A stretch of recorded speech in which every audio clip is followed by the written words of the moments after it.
রংপুরে এক নারীর উদ্যোগ বদলে দিয়েছে অর্ধশত পরিবারের জীবন। সুই সুতার নকশায় তৈরি হচ্ছে স্বপ্ন, আত্মবিশ্বাস আর স্বনির্ভরতার গল্প। রংপুর থেকে সেই গল্প তুলে ধরছেন সহকর্মী আশিকুর রহমান ডিফেন্স। অভাবের ছোট্ট ঘর থেকেই রংপুরের উর্মি আক্তারের স্বপ্নযাত্রা শুরু। বিয়ের পর সংসারের চাপ সামলাতে গিয়ে হাল ধরেন নিজেই। ইন্টারনেট দেখে শেখেন সুই সুতার নকশার কাজ।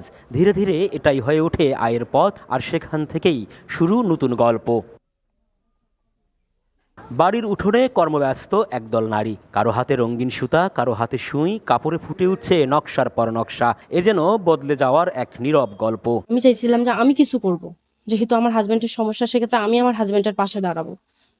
তো সেক্ষেত্রে আমি ইউটিউব দেখি, আমার হাতে ফোন ছিল, আমি ইউটিউব দেখে কিছু হাতের কাজ দেখি। সেখান থেকে আমার মাসিক সেলস হয় 2.5 থেকে 3 লাখ। এখান থেকে আমার মাসিক থাকে 25-30 এরকম। উর্মির এই উদ্যোগে এখন যুক্ত হয়েছেন প্রায় 50-এর বেশি নারী। কেউ গৃহিণী, কেউ শিক্ষার্থী। হাতে কাজ পেয়ে কেউ চালাচ্ছেন নিজের পড়াশোনার খরচ, আবার কেউ সংসারের দায়িত্ব ভাগ করে নিচ্ছেন। আর জামার মধ্যে আমি ড্রয়িং করে থাকি। ড্রয়িং করে আমি একটা সাপ্তাহিকভাবে, যখন আমার ড্রয়িংটা শেষ হয় বা অনেক টাকা জমে যায়, তখন আমার প্রয়োজন হলে বা আমার কোনো দরকারে পড়লে তখন আমি আন্টির থেকে টাকাটা তুলি। পারিশ্রমিক পাই, ওইটুক দিয়ে নিজের সংসারে অনেক কিছু করার চেষ্টা করি। শুরুর পথটা সহজ ছিল না। সামাজিক বাধা, আর্থিক সংকট সবকিছু পেরিয়ে এগিয়ে গেছেন উর্মি। আমি ওকে পর্যাপ্ত সাপোর্ট দিছি যে কাজটা করলে সংসারে অনেক কাজে দেবে।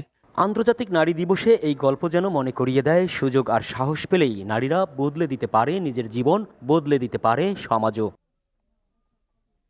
Ashikur Rahman defence, S TV, Rangpur.